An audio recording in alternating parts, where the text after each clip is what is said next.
गैरों पे किया, खुद पे भरोसा नहीं किया, करना था जिसका हमने उसी का नहीं किया। अस्सलाम वालेकुम everyone, welcome to new vlog. मैं फैज नसीम। तो कैसे हैं आप सभी? आई होप आप सब खैरियत से होंगे। तो आज मैं जा रहा हूँ मुशहरा में। करीम साहब की याद में हर साल मुशहरा होता है। आज इस साल भी मुशहरा हो रहा है, तो मुझे इनवाइट किया गया है। तो वैसे भी मैं 15 से 20 मिनट लेट हो चुका हूँ। आपको दिखाता हूँ, घड़ी में पौने 11 हो चुके हैं और 10:30 का टाइम था। तो मैं चलता हूँ मुशहरा में। ये मेरा tripod. A few moments later.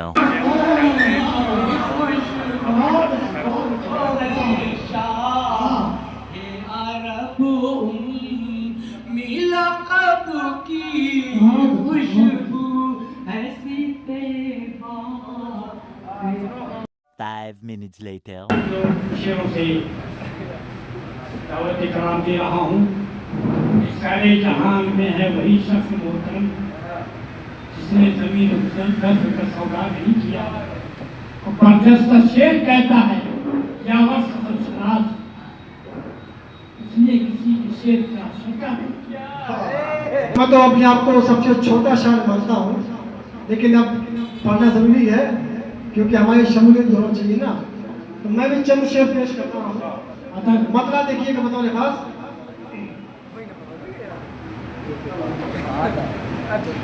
खैरों पे किया, खुद पे भरोसा नहीं किया।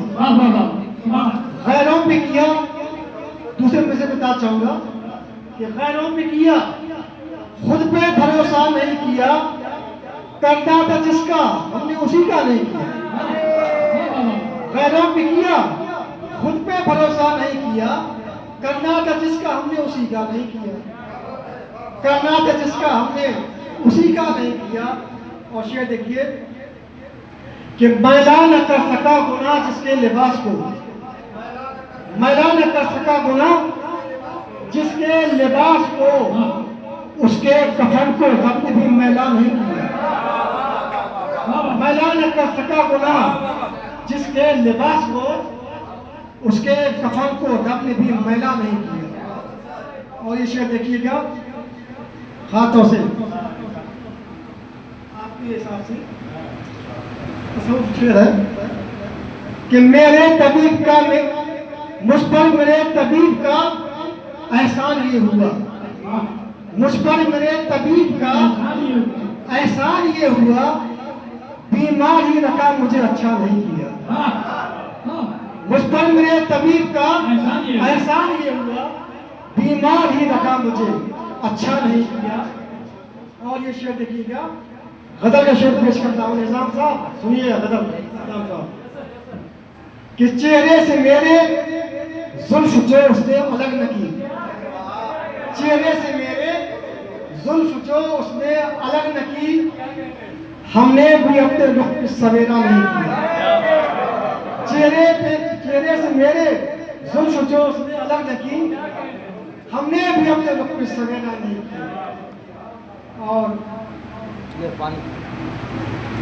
इसमें काफी इस्तेमाल किया है, शायद अभी तक इस्तेमाल नहीं हुआ, तो काफी की दाद चाहूंगा।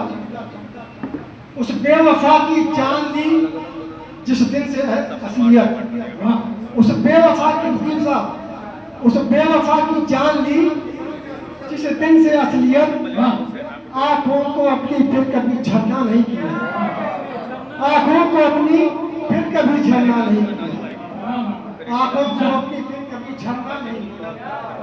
और समय के लिए लगाई मैंने कोशिश की है कि रसवाई बेबसी का किया सामना बहुत, रसवाई बेबसी का किया सामना बहुत, लेकिन कभी जमीन का सौदा नहीं किया, लेकिन कभी जमीन का सौदा नहीं किया। और हाथों से ये शेर कुछ नई बात कही हो तो देखिएगा, दास चाहूंगा कि शर्मो हया की समझी है जिसने भी अहमियत, शर्मो हया की समझी है जिसने भी अहमियत, सर से अलग फिर उसने दुपट्टा नहीं किया। शर्मो हया की समझी है जिसने भी अहमियत, सर से अलग फिर उसने दुपट्टा नहीं किया, सर से अलग इसमें दुपट्टा भी अच्छा काफी और चलिए शेर और है मक्ता पेश करता हूँ। आता इसमें भी एक नया काफिया है। यावल खफा वो मुझसे इसी बात पर हुआ, यावल खफा वो मुझसे इसी बात पर हुआ, एक काम था जो उसने बताया नहीं किया। यावल खफा वो मुझसे इसी बात पर हुआ, एक काम था जो उसने बताया नहीं किया। Later that same evening. So everyone, मेरे बीच में बैठे हैं यावर माटसर साहब। इनके उस्ताद मरहूम करीम साहब, उनके याद में आज मुशायरा हुआ सुबह। तो सबसे पहले हम इनसे इनके बारे में जानना चाहेंगे, उसके बाद इनके उस्ताद के बारे में जानना चाहेंगे। अस्सलाम वालेकुम। वालेकुम अस्सलाम। तो जी, आप पहले अपने बारे में कुछ चंद बातें ऑडियंस को बताएं। देखिए, मेरा नाम फ़खरुद्दीन, मेरा तखल्लुस यावर है, मेरा शायरी से ताल्लुक़ है और मैं करीम साहब का शागिर्द रहा हूँ। करीम साहब ने मुझे तखल्लुस दिया, वो मेरे उस्ताद रहे हैं, उनसे मैंने शायरी सीखी है और वो मुझे बहुत चाहते भी थे। तो उससे उन्हीं की याद में, उन्हीं को नाम को ज़िंदा करने के लिए हमने इस बज़्म का आगाज़ किया है, जिसका नाम है बज़्म करीम। और ये हर महीने की पहली संडे को हुआ करेगी। ये दूसरी नशिस्त है जो हुई आज, बड़ी कामयाब नशिस्त रही। तो मकसद ये है कि करीम साहब के नाम को ज़िंदा करना, और दूसरा मकसद ये है कि उर्दू को ज़िंदा करना। उर्दू आजकल बहुत दूर हो रही है हम लोगों से, नौजवान नस्ल बिल्कुल उर्दू से दूर हो रहा है। तो इसका जो मेन मकसद है कि हम उर्दू को ज़िंदा रखें। अगर ये मुशायरा होते रहेंगे, नशिस्त होती रहेगी, तो हम लोग उर्दू से जुड़े रहेंगे और हम सबको ये पैगाम देंगे कि आप अपने नए नस्लों के बच्चों को उर्दू से ज़रूर जोड़ें। उर्दू अगर उनसे दूर हो गई तो ना तो हमारे वो कोई मजहबी किताब पढ़ पाएंगे, न कोई दीन सीख पाएंगे, न नमाज सीख पाएंगे। तो मैं यही कोशिश करता हूँ कि इस बज़्म के ज़रिए हमारा जो मेन पैगाम ये है कि हमको उर्दू को ज़िंदा करना है। और आपने शायराना अंदाज़ जो शायरी पढ़ी है सुबह, तो आप इससे पहले कहीं और गए हैं आप? हाँ, इससे पहले हमने कई मुशायरे बाहर ही पढ़े हैं, झांसी में पढ़ा, बांदा में पढ़ा, कई जगह पढ़े हैं। लेकिन शायरी को मैंने मेन पेशा नहीं बनाया, बस ये शायरी करते हैं। लेकिन अल्लाह का शुक्र है, शायरी कर लेते हैं। और मेन हमारा जो मकसद है इस वक्त, हमको उर्दू को ज़िंदा करना है। मेरी दिली ख्वाहिश ये है कि उर्दू जो मर रही है, हमारे बीच से जा रही है, तो उसको ज़िंदा करना है। और मैंने आज अपने इस बज़्म में सबसे रिक्वेस्ट की है कि आप लोग अपने कीबोर्ड में सब लोग उर्दू का कीबोर्ड डाउनलोड करिए, और जो भी आप चैटिंग कर रहे हैं तो आप लोग उर्दू में चैटिंग करिए। तो आपका जो उर्दू का जो सिलसिला है वो जारी रहेगा। इंशाल्लाह आपकी उर्दू इम्प्रूव करेगी और आप लोग उर्दू से जुड़े रहेंगे। लेकिन जैसे कि आप कह रहे हैं कि चैट में उर्दू का लफ्ज़ करें, तो मान लीजिए किसी ने चैटिंग में उर्दू का लफ्ज़ कर लिया, अगर वो जैसे किसी से बात करना चाहता है, इंग्लिश हिंदी कर लेगा, लेकिन उर्दू में अगर नहीं कर पा रहा, तो उसके लिए क्या होगा? उसमें तो ऑप्शन है ना, जब आप उसको करेंगे तो उसमें तीनों ऑप्शन है, हिंदी भी है, उर्दू भी है, अंग्रेज़ी भी है। जो लोग उर्दू नहीं जानते उनसे आप हिंदी में बात करिए, अंग्रेज़ी में बात करिए। लेकिन जो उर्दू जानते हैं कम से कम, तो उनसे तो आप उर्दू में चैट कर सकते हैं। मेन मकसद ये है, हम ही लोग नहीं करेंगे आपस में उर्दू में बात, उर्दू का यूज़ नहीं करेंगे तो फिर कौन करेगा, बताइए आप।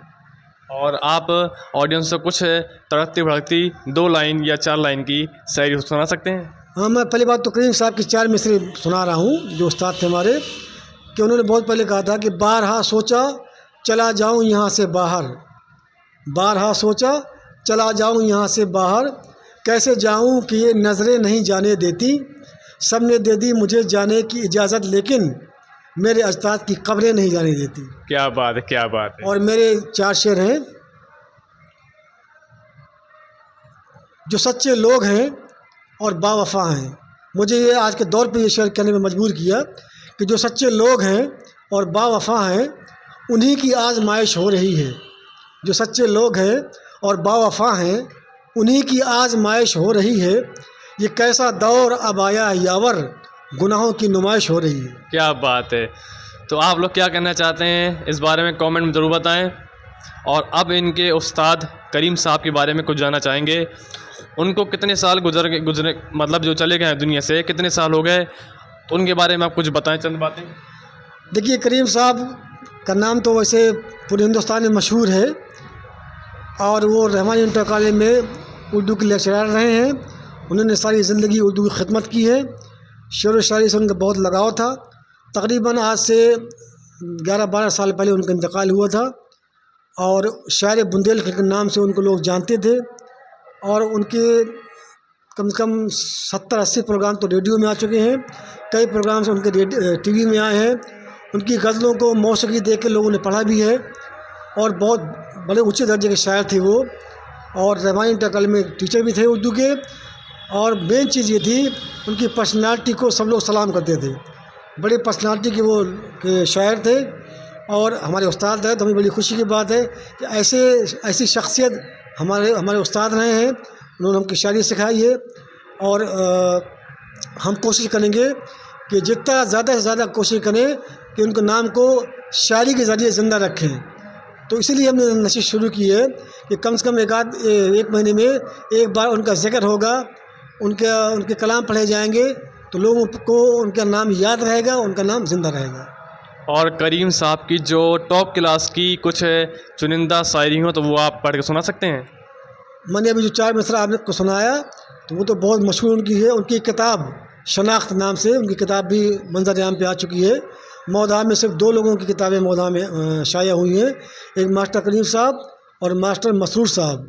पहली किताब करीम साहब की आई थी तो उन्होंने यूँ तो बहुत अच्छे शेर कहे हैं, लेकिन कुछ शेर जो मैं आपको मैंने कोट किया है, ये शेर उनका बहुत पसंद किया जाता है। ये उनका पूरा कथा है, बहुत पसंद किया जाता है और बाकी तो उनके बारे में सब लोग जानते हैं ये।